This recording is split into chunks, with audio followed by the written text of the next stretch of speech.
আসসালামু আলাইকুম রহমতুল্লাহি ওবরকাতুহু। সম্মানিত দর্শক, উসমান হাদি আহত হওয়ার পর পুরো বাংলাদেশের রাজনীতিতে টানটান উত্তেজনা। দেশের অভ্যন্তরে রাজনীতির যে একটা স্বাভাবিক গতিপথ ছিল সেটি থমকে দাঁড়িয়ে গেছে। নির্বাচনের যে ট্রেনটি চলছিল সেই ট্রেনটিও থেমে গেছে। যদিও প্রধান নির্বাচন কমিশনার বলার চেষ্টা করেছেন যে নির্বাচনের আগে এরকম বহু হত্যাকাণ্ড ঘটে এবং সেগুলো বিচ্ছিন্ন ঘটনা এবং সেই ঘটনার কারণে কখনো নির্বাচন থেমে থাকেনি। সেই উদাহরণ হিসেবে অতীতে উসমান হাদির চাইতেও বড় বড় মানুষ যারা হত্যাকাণ্ডের শিকার হয়েছেন তার মধ্যে সাবেক অর্থমন্ত্রী কিবরিয়া সাহেব সে কথা উল্লেখ করেছেন। একটা সময় রাশেদ খান মেননের উপরও মারাত্মক আক্রমণ করা হয়েছিল এবং তিনি বাঁচবেন কিনা সেটি নিয়ে যথেষ্ট সন্দেহ ছিল। তো এই সকল ঘটনাও কিন্তু নির্বাচনকে প্রলম্বিত করতে পারেনি। তো তিনি এই যে হাদির উপর যে হত্যাকাণ্ডের চেষ্টা বা গুলি করার যে চেষ্টা এবং হাদি এখন যেভাবে জীবন মরণ সমস্যায় আছেন এটাকে একটি বিচ্ছিন্ন ঘটনা উল্লেখ করে নির্বাচনটি সঠিক সময় হওয়ার ব্যাপারে প্রত্যয় ব্যক্ত করেছেন। যদিও তার এই বক্তব্য নিয়ে নিদারুণ সমালোচনা হয়েছে, কিন্তু সমালোচনার মধ্যে কিন্তু পরিস্থিতি থেমে থাকেনি। অন্যদিকে বাংলাদেশের দুটো ঘটনা মারাত্মকভাবে যাকে বলা হয় যুগান্তকারী একটা পরিণতির দিকে যাচ্ছে। একটি ঘটনা হলো সিঙ্গাপুরের হাসপাতালে হাদির জীবন মরণ সমস্যা। আমি যে ভিডিওটি করছি, যেদিন এই ভিডিওটি করছি সেই দিনের সকালের খবর হলো হাদির শারীরিক অবস্থা ভালো নয়। অন্যদিকে এভারকের হাসপাতালে বেগম জিয়া তিনিও জীবন মৃত্যুর সন্ধিক্ষণে আছেন। তিনি তার যে ডাক্তার জাহিদ তার বক্তব্য অনুযায়ী একটা স্ট্যাবল স্থিতিশীল অবস্থায় আছেন। তো যে বয়স ৮০ বছর বয়স, সেই বয়সে বলার চেষ্টা করা হচ্ছে যে তার শরীর ঠিক ওইভাবে রেসপন্ড না করলেও তার মস্তিষ্ক বেগম জিয়ার মস্তিষ্ক রেসপন্ড করছে। আবার অন্যদিকে হাদির মস্তিষ্ক রেসপন্ড করছে না, কিন্তু তার বডি রেসপন্ড করছে। এই দুটো ঘটনার চূড়ান্ত পরিণতির উপর তাদের সুস্থ হওয়ার উপরে অথবা দুনিয়া থেকে তাদের বিদায় নেওয়ার উপর আমাদের রাজনীতির যেটিকে বলা হয় কোর্স অফ অ্যাকশন সেটি নির্ভর করবে। দ্বিতীয় আরেকটি বিষয় সেটি হলো বেগম জিয়ার যে অসুস্থ হওয়া নিয়ে সারা বাংলাদেশ তোলপাড় চলছিল। বিএনপি নেতাদের যে আবেগ উৎকণ্ঠা এবং সেটাকে কেন্দ্র করে যত আলাপ আলোচনা রাজনৈতিক সমালোচনা চলছিল তা জনাব হাদির আহত হওয়ার পরে এটা রিভার্স হয়ে গেছে। এখন ওই প্রসঙ্গটি বলতে গেলে ধামাচাপা পড়ে গেছে। বেগম জিয়া কোথায় আছেন, কোন অবস্থায় আছেন, এই বিষয় নিয়ে মানুষ এই মুহূর্তে রেসপন্ড করছে না হাদির আহত হওয়ার আগে যেভাবে মানুষ রেসপন্ড করত। অন্য একটি ঘটনা সেটা হলো জনাব তারেক রহমান সাহেব বাংলাদেশে আসবেন ২৫ তারিখে। তো ২৫ তারিখে বাংলাদেশে আসবেন এটা নিয়েও ঠিক বিএনপির লোকজনের যে আবেগ, উচ্ছ্বাস, উদ্দীপনা, যেভাবে তারা জনাব তারেক রহমান সাহেবকে বরণ করে নেওয়ার একটা প্রস্তুতি তারা নিচ্ছে বা যেরকম একটা লোক সমাবেশের চেষ্টা তারা করছে, কিন্তু এটা অনেকটা সেই নির্বাচনের তফসিল ঘোষণার মতো ঘটনা ঘটে গেছে।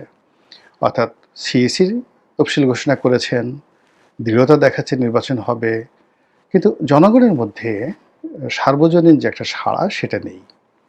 তদ্রূপ তারেক রহমান সাহেব যদি আজ থেকে ২ মাস আগে আসতেন, ১ মাস আগে আসতেন, এমনকি তার মা যেদিন হাসপাতালে গুরুতর অসুস্থ সেই দিনে যদি আসতেন, তাহলে ঢাকা শহরে রীতিমতো কি যে হতো বলা যায় না। কিন্তু এখন ঠিক ওই জিনিসটা নেই। তো বোঝার চেষ্টা করুন যে যখন ভূমিকম্প হচ্ছে, তারপরে ঘূর্ণিঝড় হচ্ছে, প্রবল বর্ষণ হচ্ছে, কিন্তু মানুষের মধ্যে কোনো অনুভূতি নেই। ইট মিনস মানুষ অনেকটা রোজ হাসরের ময়দানে যেভাবে মাতাল অবস্থায় ভীত সন্ত্রস্ত অবস্থায় ঘুরতে থাকবে এবং ইয়ানফসি করতে থাকবে, ঠিক তদ্রূপ এখন বাংলাদেশের অবস্থা হয়ে গেছে। প্রতিটি বাঙালির জীবনে এই মুহূর্তে অর্থনৈতিক সমস্যা, ব্যক্তিগত নিরাপত্তাহীনতা এবং বেঁচে থাকার সংগ্রাম। প্রতিদিন এত প্রবলভাবে আসছে, এর ফলে আমাদের জাতীয় রাজনৈতিক জীবনে যে যুগান্তকারী ঘটনাগুলো ঘটে যাচ্ছে, যেটি নিয়ে রাজনৈতিক দলগুলোর অস্তিত্ব, তাদের সফলতা, তাদের ব্যর্থতা সবকিছু নির্ভর করছে, সেটি নিয়ে সাধারণ জনগণের কোনো আবেগ বা উৎকণ্ঠা কাজ করছে না। তো এই যে প্রেক্ষাপট, এরই প্রেক্ষাপটে যেটি হচ্ছে, হাদির এই ঘটনা নিয়ে রাজনৈতিক যারা নেতৃবৃন্দের একটা অংশ, যাদেরকে বলে দক্ষিণ পন্থা, ধর্মভিত্তিক রাজনীতি যারা করেন, যারা বাংলাদেশে খেলাফত কায়েম করতে চান, যারা বাংলাদেশে ইসলামী হুকুমত কায়েম করতে চান, যারা মনে করেন যে ভারত আমাদের শ্রেণীর শত্রু এবং আমাদের যদি বাঁচতে হয় ভারতের বিরুদ্ধে লড়াই সংগ্রাম করে মাথা উঁচু করে আমাদেরকে বাঁচতে হবে। তো এই গ্রুপটি, এখানে অনেকগুলো 10 থেকে 12টি গ্রুপ রয়েছে প্রকাশ্যে, আর আরও 10 থেকে 12টি গ্রুপ রয়েছে যারা পিছন দিক থেকে বৃহৎ শক্তি কিন্তু রসদ দিচ্ছে। সংগঠন অনেক বড় বড় সংগঠন, কিন্তু সরাসরি সামনে যাচ্ছে না। তো সামনে যারা যাচ্ছে তারা প্রক্সি, 10 থেকে 12টি সংগঠন। ধরুন তাদের যদি লোক সংখ্যা হয় 100 জন, কিন্তু তাদের পেছনে যে সকল মূল সংগঠন রয়েছে তাদের জনসংখ্যা আছে 1000।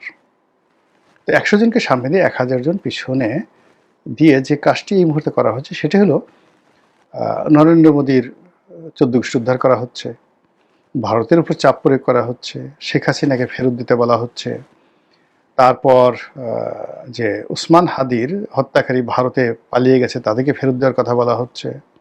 আরও বলা হচ্ছে যে এই ধরনের ঘটনা ভারত ঘটিয়েছে, ভারতের ঘটিয়েছে অথবা আওয়ামী লীগ ঘটিয়েছে। এই জিনিসগুলো নিয়ে রাজপথ উত্তপ্ত করার চেষ্টা করা হচ্ছে, কিন্তু রাজপথ কিন্তু উত্তপ্ত হচ্ছে না। ওই যে বললাম যে মানুষের বহুবিধ সমস্যা, সেই সমস্যার কারণে তারা যেভাবে ঠিক বেগম জিয়ার স্বাস্থ্য নিয়ে, উসমান হাদির আহত হওয়া নিয়ে, তারেক রহমানের দেশে ফিরে আসা নিয়ে বা নির্বাচন নিয়ে, এই 4টি ঘটনা নিয়ে তাদের যে আবেগ এবং উচ্ছ্বাস থাকা দরকার তার 1%ও তারা প্রদর্শন করছে না। আবার অন্য সময় যেভাবে ভারত বিরোধিতা বাংলাদেশে মানে যে কোনো জায়গাতে একটা যাকে বলা হয় ছেড়ে দিলেই মুহূর্তের মধ্যে সেটা বারুদ হয়ে যেত, সেটা এখন হচ্ছে না। তো ফলে এই যে যারা নেতৃবৃন্দ এই মুহূর্তে ইন্ডিয়ার বিরুদ্ধে বা ভারতের বিরুদ্ধে রিয়াকশন দেখাচ্ছেন, তারা অনেকেই হালে পানি পাচ্ছেন না, কিন্তু ভারত কিন্তু এটাকে খুব সিরিয়াসলি নিয়েছে। যেমন দুটো ঘটনা, ভারতের যে রাষ্ট্রদূতকে ডেকে পাঠানো হলো পররাষ্ট্র মন্ত্রণালয়ে, এটা এই সময়টিতে খুব যাকে বলা হয় একটা ব্যতিক্রমধর্মী ঘটনা। আবার অন্যদিকে একেবারেই ব্যতিক্রমধর্মী ঘটনা, সেটা হলো দিল্লিতে ভারতের যে নিযুক্ত বাংলাদেশের রাষ্ট্রদূত রয়েছেন তাকেও ডেকে পাঠানো হয়েছে। তো বোঝার চেষ্টা করি যে দুটো বিষয় একই সঙ্গে ঘটেছে, যেটা অতীতে এইভাবে কোনো সীমান্তের বিষয় নিয়ে বা অন্য কোনো দ্বিপাক্ষিক বিষয় নিয়ে, এমনকি 1971 সনে এরকম ঘটনা পাকিস্তানের জমানাতে ঘটেছিল কি না আমি বলতে পারবো না, যে বাংলাদেশে ভারতের রাষ্ট্রদূতকে ডেকে পাঠানো হয়েছে এবং ইমিডিয়েটলি উইদিন 24 ঘন্টার মধ্যে আবার দিল্লিতে পাকিস্তানের রাষ্ট্রদূত ডেকে নেওয়া হয়েছে। এই ঘটনা ঘটেছে কিনা আমি বলতে পারবো না, বাট এটা এই সময়টাতে ঘটেছে। তো ভারত রিয়াকশন দেখানো শুরু করেছে। সেই রিয়াকশনের প্রেক্ষিতে যেটা হলো, ভারত তাদের দূতাবাস বন্ধ করে দিয়েছে, ভিসা সেকশন, এবং কোনো ভিসা ইস্যু করছে না ঘোষণা দিয়ে।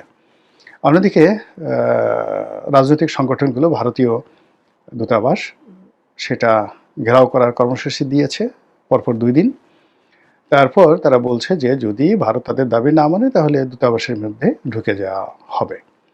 এবং এটা এক্ষেত্রে তারা ইরানের যে সফলতা অতীতে আয়াতুল্লাহ খামেনির জমানাতে সফলতা, সেই সফলতাকে তারা কাজে লাগাতে চাচ্ছে বা উদাহরণ হিসেবে ব্যবহার করতে চাচ্ছে। আপনাদের মনে আছে যে ইরানের বিপ্লবের পর তেহরান বিশ্ববিদ্যালয়ের ছাত্ররা তারা মার্কিন দূতাবাস দখল করেছিল এবং প্রায় 100 জনের মতো মার্কিন কর্মকর্তা কর্মচারী মানে ডিপ্লোম্যাট যারা ছিলেন তাদেরকে জিম্মি করেছিল, এবং এটা সারা পৃথিবীতে তোলপাড় শুরু করেছিল। কিন্তু ইরান একটু মাথা নোয়ায়নি, বরং সেই তেহরান বিশ্ববিদ্যালয়ের ছাত্রদের দাবি মেনে নিয়ে সেই জিম্মিদেরকে তারা উদ্ধার করেছিল। তো এটা যদি আমেরিকার মতো একটা রাষ্ট্রের ক্ষেত্রে ঘটতে পারে, ভারতের রাষ্ট্রদূত বা কর্মকর্তা বা এটা কোনো বিষয় না মানে মনে করা হচ্ছে, আন্দোলনকারী মনে করছে যেখানে ইরান একটা যাকে বলে নতুন একটা রাষ্ট্র, সে 1980 সনে বা 81 সনে। তারপরে আবার আমেরিকা পৃথিবীর তখন পরাশক্তি। তো সেই তুলনায় ভারত আর বাংলাদেশের মধ্যে কী এমন অবস্থা? এই জন্য তারা এই মুহূর্তে ভারত দূতাবাসকে জিম্মি করে হুমকি দিয়ে ভারতকে ভয় দেখিয়ে তারা তাদের স্বার্থ বা দাবি আদায় করতে চাচ্ছে। এবং এটা আপনি যাকে বলা হয় অতীতের কর্মকাণ্ড যদি দেখেন ভারতের, তারপরে শেষে গ্লোবালি এই ধরনের ঘটনা যেখানে যেখানে ঘটেছে সেখানে তাদের সফলতার হার যদি দেখেন, সেক্ষেত্রে যারা এই আন্দোলন করছে তারা সঙ্গত করে ভালো কিছু আশা করতে পারেন। অন্যদিকে যারা মানে সামগ্রিক খবরাখবর রাখেন তারা খুব ভালো করে জানেন যে এনসিপি নেতা জনাব হাসনাত আবদুল্লাহ তিনি মানে উসমান হাদির আহত হওয়ার পরে অত্যন্ত দৃঢ়ভাবে হুমকি দিয়ে বলেছেন যে যদি এই ধরনের কর্মকাণ্ড ভারত বন্ধ না করে, শেখ হাসিনাকে ফেরত না দেয়, তাহলে ভারতের 7 সিস্টার বিচ্ছিন্ন করে দেয়া হবে। এবং এই হুমকি মানে অতীতে বহুবার বহুজনে দিয়েছে, কিন্তু ভারত কখনো কগনিজেন্সে নেয়নি। এই প্রথম ভারতের জনগণ, ভারতের মিডিয়া, ভারতের প্রধানমন্ত্রী, দিল্লির কূটনৈতিক মহল, এমনকি জয়শঙ্কর সহ সবাই কিন্তু এখানে প্রতিক্রিয়া দেখাচ্ছে। দ্বিতীয়ত, ভারতের যারা সাবেক সেনা কর্মকর্তা রয়েছেন তারা তাদের যারা বিভিন্ন সময় ইস্টার্ন রিজনে কর্মরত ছিলেন, কর্নেল, ব্রিগেডিয়ার পদমর্যাদা ভারতীয় সেনাবাহিনী কর্মকর্তা, তারা জনাব হাসনাত আবদুল্লাহর ছবি সহ তার যে টুইট বার্তা থেকে শুরু করে তার যে বক্তব্যের যে ফটোকার্ডগুলো রয়েছে ভারতের বিরুদ্ধে বা 7 সিস্টার্সের বিরুদ্ধে তিনি যে বক্তব্য দিয়েছেন, সেই ফটোকার্ডগুলো সামনে নিয়ে তারা রীতিমতো হুমকি দিচ্ছে যে উসমান হাদির যে পরিণতি হয়েছে একই পরিণতি হবে জনাব হাসনাত আবদুল্লাহর। তো এই যে একটা টাগ অব ওয়ার চলছে, সেই টাগ অব ওয়ারের শেষ পরিণতিটা কি হবে আমি বলতে পারি না। তবে একটা বিষয় আমি খুব আশ্চর্য হচ্ছি যে একেবারে তরুণ নেতা, বিপ্লবের একজন তরুণ নেতা জনাব হাসনাত আবদুল্লাহ, তার একটি হুমকিতে যদি ভারত এই মুহূর্তে এভাবে কাঁপাকাঁপি শুরু করে, তাহলে যদি জনাব আলিরিয়ার সাহেব এই হুমকিটা দিতেন, কিংবা ধরুন যদি বদিউল আলম মজুমদার সাহেবের হুমকি দিতেন, এরপর স্বরাষ্ট্র উপদেষ্টা যিনি আছেন তিনিও দিতেন, ব্রিগেডিয়ার শাখাওয়াত দিতেন, তারপর ওই যে একটা কমিশন করা হয়েছে যে বিডিআরের হত্যাকাণ্ডের পিলখানা যে ম্যাসাকারের যে তদন্ত কমিশন, সেই মেজর জেনারেল ফজলুর রহমান সাহেব তিনি যদি দিতেন, তাহলে ভারতের অবস্থা কী হতো।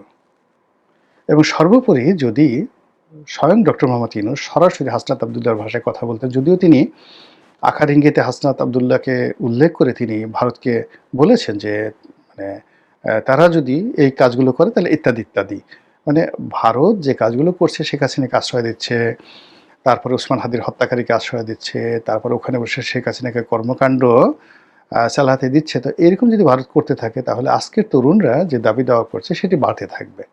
মানে উনি তো ওনার মতো করে, উনি তো জ্ঞানী মানুষ, বুদ্ধিমান মানুষ, তারপরে শেষে আন্তর্জাতিক খ্যাতিসম্পন্ন মানুষ, তার একটা ডিপ্লোম্যাটিক ল্যাঙ্গুয়েজ আছে, তিনি শান্তির দূত, নোবেল বিজয়ী, ফলে তিনি তার মতো করে যে বক্তব্য দিয়েছেন, আর সেই বক্তব্য যদি এখন তিনি হাসনাত সার্জিদের মতো এভাবে ডাইরেক্ট হইতে দিতেন, আমার কাছে মনে হচ্ছে যে দিল্লি মেজাজ ঠিক রাখতে পারতো না এবং একটা দুর্ঘটনা দিল্লি হয়তো ঘটিয়ে ফেলতো। এবং তাই যদি হয় তাহলে এই যে বর্তমানে বাংলাদেশে যারা মানে একটা পরিবর্তন চাচ্ছেন, পানি ঘোলা করতে চাচ্ছেন, যারা এদেশে আমেরিকানদের উপস্থিতি অনিবার্য করার চেষ্টা চালাচ্ছেন, যারা মানবিক করিডোরের কথা বলছেন, বন্দরের কথা বলছেন, অন্যান্য অনেকগুলো বিষয়, 50 বছরের ক্ষমতার কথা বলছেন, 10 বছর ক্ষমতার কথা বলছেন, তারপরে যে সন্দেহগুলো হচ্ছে নির্বাচন বানচাল করার ক্ষমতা, এবং তা করার জন্য এই ভারতের সঙ্গে এখন যে কোনোভাবে যদি একটু সীমান্তে হলে একটু প্রবলেম তৈরি করা যায়,